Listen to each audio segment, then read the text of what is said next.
I'm Paola Profeta, and I am the Pro-Vice Chancellor at Bocconi University, in charge of diversity, inclusion, and sustainability. I'm an economist and full professor of public economics, and I founded the Axa Research Lab on gender equality. So my research is mainly on gender economics and policies. Thank you very much for making some time to speak with us today. Could I ask you first of all, why is equality a passion of yours? Why did it become your centre of your research and also the issue on which you do so much campaigning? I have always been interested in equality and in particular in policies. So what we can do to increase, to promote equality and to reduce gaps. And in particular, I became interested in gender inequalities and therefore on policies to promote gender equality, to fix the problem, simply because if you look at the data, you realize that this is a serious issue. So being a woman in economics, at a certain time I started asking myself, okay, we need to do something. There are very few women here, but there are also very large gender gaps in the labor market, in decision-making positions. So probably we need to investigate a little bit more what's going on. And I decided to contribute to this literature, to this research, to these activities.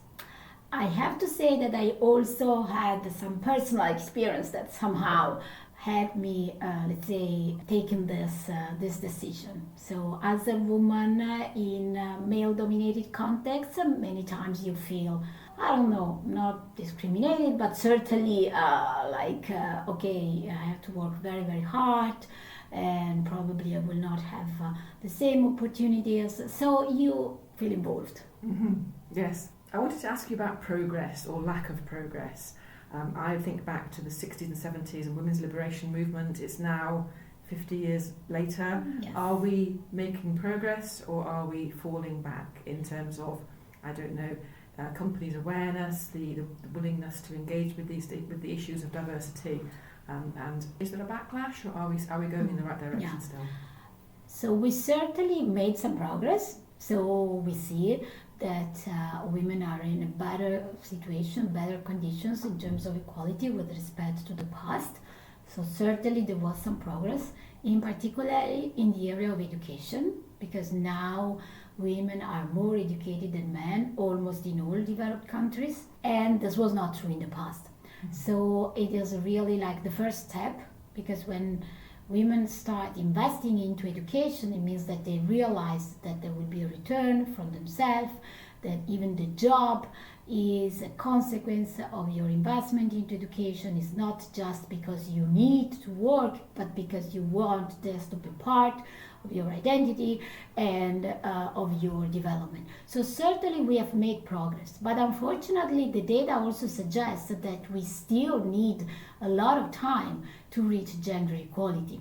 According to the last statistics of the World Economic Forum, it will need like 134 years to reach gender equality in the world, because no country in the world has reached gender equality. And the two dimensions that are particularly serious are economic opportunities, so labor market, careers, jobs, etc., and political positions, so representation, political decision making. Mm-hmm. There we really need to accelerate a little bit the process, because it will take very, very long. It is also true that in the last decade, or even the last years, there was a lot of attention to diversity and inclusion, so this has certainly increased, so awareness has increased, and many institutions, organizations, etc. start thinking about possible backlash. We don't see this in the data, not yet, so it's not like a serious issue that we already observe in research or in data, but we have to be very careful, because there may be the possibility that at some point we are going very, very far and there are people that don't feel included. Mm-hmm. So this is also why we start talking about inclusion more than only diversity or gender diversity, because men have to be included in the discourse. Mm-hmm. Yes, thank you. Does the data tell us that men and women are born different, or is this still a question that just it needs to be unpacked further? Yes. This is a very good question and very difficult one, because many studies say that men and women are different. For example, like their brain work in different ways, or that there are some abilities that are more typical for men with respect to women, special abilities, other things. So the nature component may be important, but there are also many of the studies that suggest that nothing is really predetermined, because it very much depends on the environment, the context, the peers, the family, the teachers, where you are exposed, including studies that concentrate on nature, on the nature explanation. They cannot disentangle whether this depends on what happened to your mothers when you were still in utero. Mm-hmm. So it's very, very complicated, because you can go back and there is always something happened before, which has to do with the context, with the nurture. So I think that nowadays it's very difficult to disentangle, and probably we just need to proceed, to progress, to go on, and leave this a little bit unpacked. Yeah, and so the Scandinavian countries seem to be very equal. Is that a result of campaigning and change? Have they moved from inequality to equality? Yeah. And does that show that it's possible? Yes, Scandinavian countries are typically like reference for our research, because in all statistics they always rank first in terms of gender equality. Certainly there is a matter of culture, because they share equally more responsibilities, but certainly there is also a matter of policies, because in these countries governments invest a lot of money for families, for policies, childcare, for supporting families, and this at the end is good for women's participation to the labor market, fertility rates, etc.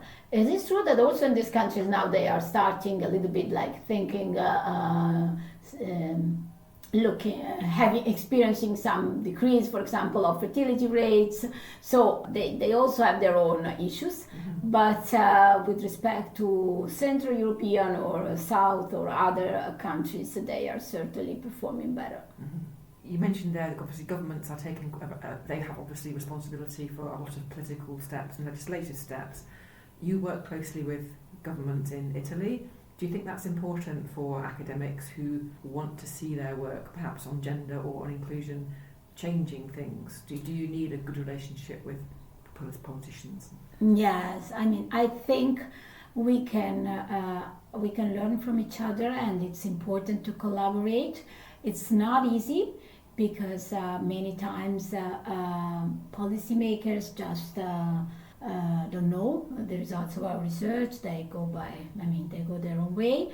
And the same for researchers. Many times we do academic research that remains among the academic community. So it's very complicated. But it is essential. Mm-hmm. And although I had many interactions, I've done several things with the government, I always say that we could do much more. Would you have any advice for somebody wanting to get started in working with policymakers? Do you have any tips? Oh yes, I think it would be very important to look at data, to really propose, have clear frameworks, look at the experience of the other countries, and look at data, situations, and try to make real evaluations of the program. So, for example, with the policymakers, what is very difficult for us is that when there is a policy or when there is a change, we really want to having access to the data and do a policy evaluation rigorous, not just which takes time. Mm-hmm. And this is the other problem, because for research takes time and politicians have very short time and they really look at effects immediately. It takes time, but if you do a good policy evaluation, that is certainly available. And this should be put into the reforms. Mm-hmm. So we should say, every time there is a reform, we should be able to say, okay, this reform will be evaluated, and in particular, the impact by gender will be evaluated. That would help. Yeah. You founded the Axa Research Laboratory for Gender Equality. What was the need that led you to set up the lab, and what would you say is the most significant findings from the work that's been done there? Yes, when I founded the lab, it was because I really think that it's important to have research in this area, concentrated there. There is also growing research. There are a lot of papers, there is a lot of people working in this area, and I wanted to give like a home also for this network of people, for this type of research, for young people involved in this area, in order to exchange our results, our experience. We have seminars, we have activities, we have workshops. So it's really very vibrant, the atmosphere that you have at the lab. Everybody is very young and they are involved in research. They really believe in their research. So we follow also like new trends or new ideas. For example, now we are working a lot with the effects of artificial intelligence on gender equality, on diversity, which is kind of topic where we really don't know much. We know that there will be an impact, but it's very difficult to understand which direction. But I think we have to be prepared, and so it's good to have some result. Then we are developing other, let's say, more traditionally strengths. For example, what happens when there are women in decision-making positions, in firms, like on boards, or in political decision-making. And we try to give impactful research based on data, on quantitative analysis. We run surveys, we use observational data. We have a lot of different sources, but very much founded in data analysis.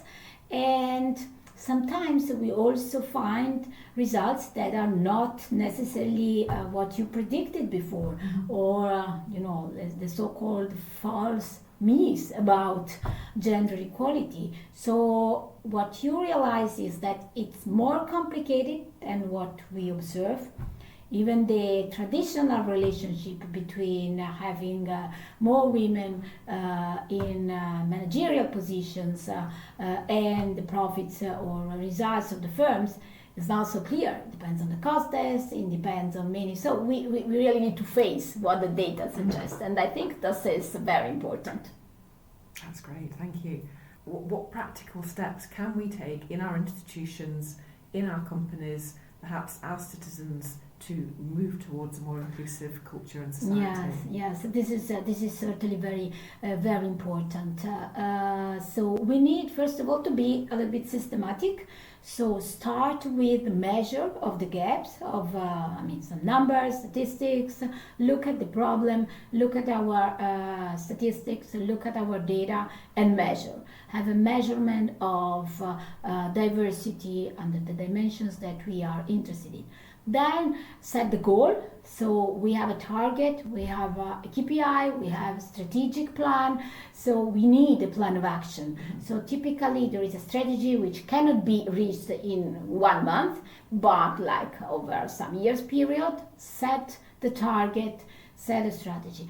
And then we need to think about the practical actions to go there. And of course, depending on the context, this can be different things. It can be inclusion in teaching, if you are universities. It can be it can be development of careers for female, if it's more company oriented, but also for faculty in universities. And something which is always around is building an inclusive culture. This is always, in any context you want you work with, when the objective, the goal is to promote diversity and inclusion. Obviously the culture plays a very important role. So how to build an inclusive culture? Of course, this is a little bit more complicated. We need some policies, or some rules, probably not a lot, but few very precise on discrimination, harassment, and all these things. And then we need to promote the culture every day with our populations, with our community. Use survey data, use climate surveys, use best practices, use role models. Those certainly help. Thank you very much for your time. Thank you very much. Yeah.